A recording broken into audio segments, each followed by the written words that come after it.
ಈ ದಿನ ನಾವು ಹೋಟೆಲ್ ಮಾಲೀಕರ ಸಂಘದ ಆಡಳಿತ ಮಂಡಳಿಯವರ ಸಭೆ ಸೇರಿ ಹೋಟೆಲ್ನಲ್ಲಿ ಗ್ಯಾಸಿನ ಅಭಾವ ಆಗಿದ್ದು ಹೋಟ್ಲಿಗೆ ಸಪ್ಲೈ ಆಗ್ತಾ ಇಲ್ಲ.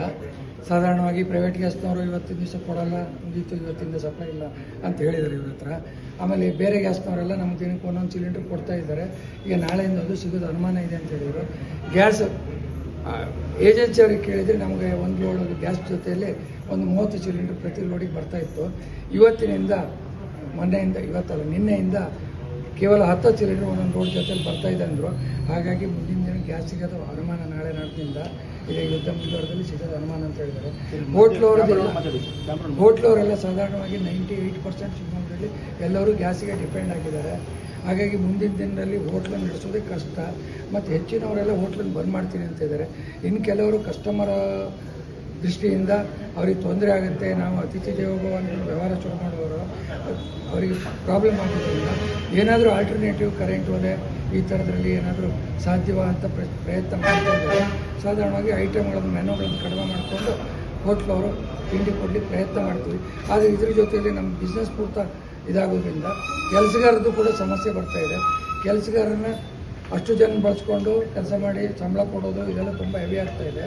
ಅದಕ್ಕೆ ಏನು ಮಾಡೋದು ಅಂತ ನಾವು ತೀರ್ಮಾನ ತಗೊಂಡು ಹೋಗ್ತವರು ಇನ್ನೂ ಅದ್ರ ಬಗ್ಗೆ ಫೈನಲ್ ಡಿಸಿಷನ್ ತೊಗೊಳ್ಬೇಕಾಗಿದೆ. ಸಾಧಾರಣವಾಗಿ ಕೆಲಸಗಾರರು ನಮ್ಗೆ ಉಳಿಸ್ಕೋಬೇಕು, ಅವರಿಗೂ ನಾವು ನೋಡ್ಕೋಬೇಕಾಗಿದೆ.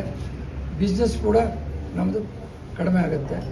ಏನು ಮಾಡೋದು ಅಂತ ನಾಳೆಯಿಂದ ಹೆಚ್ಚಿನವ್ರು ಹೋಟ್ಲವರು ಬಂದ್ ಮಾಡೋದ್ರ ಬಗ್ಗೆ ಒಲವು ತೋರಿಸ್ತಾ ಇದ್ದಾರೆ.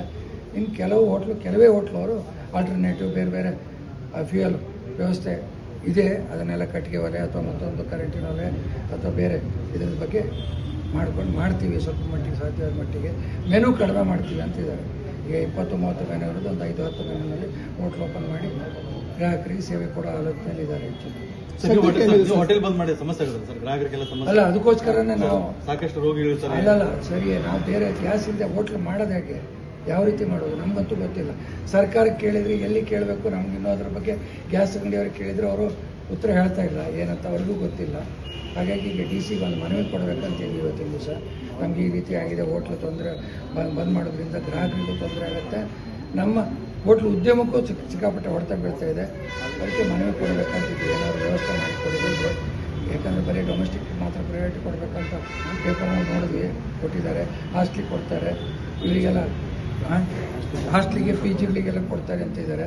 ಬಟ್ ನಮಗೇನು ವ್ಯವಸ್ಥೆ, ಯಾಕಂದರೆ ಹೋಟ್ಲವ್ರಿಗೆ ಇಂಪಾರ್ಟೆಂಟು. ಯಾಕಂದರೆ ಬರೋವರಿಗೆ ಬಂದವರಿಗೆ, ಇಲ್ಲಿರೋರಿಗೆ, ಆಮೇಲೆ ಆಸ್ಪತ್ರೆಗಳಿಗೆ ಬಂದವರಿಗೆ ಇವರಿಗೆಲ್ಲ ಊಟ ತಿಂಡಿ ಕೊಡಬೇಕಾದ ಜವಾಬ್ದಾರಿ ಇದೆ. ಹಾಗಾಗಿ ಏನು ಮಾಡೋದು ಅಂತ ನಾವು ಇನ್ನೂ ತೀರ್ಮಾನ ತಗೋಬೇಕಾಗಿದೆ ಇದ್ರ ಬಗ್ಗೆ. ನಾಳೆ ಇವತ್ತಿನ ಸಭೆಯಲ್ಲಿ ಗ್ಯಾಸ್ ಇಲ್ಲ ಅಂದರೆ ಬಂದ್ ಮಾಡೋದಂತ ತೀರ್ಮಾನ ಆಗಿದೆ. ಹೋಟ್ಲವರೆಲ್ಲ ಹೆಚ್ಚು ಕಡಿಮೆ ನಾಳೆ ಬಹುತೇಕ 90% ಬಂದ್ ಮಾಡೋದನ್ನು ಮಾಡಿದರೆ ಒಂದು 10% ಹೋಟ್ಲವರು ಆಲ್ಟರ್ನೇಟಿವ್ ವ್ಯವಸ್ಥೆ ಇದೆ, ಅವ್ರು ಮಾಡ್ತೀವಿ ಅಂತ ಇದ್ದಾರೆ.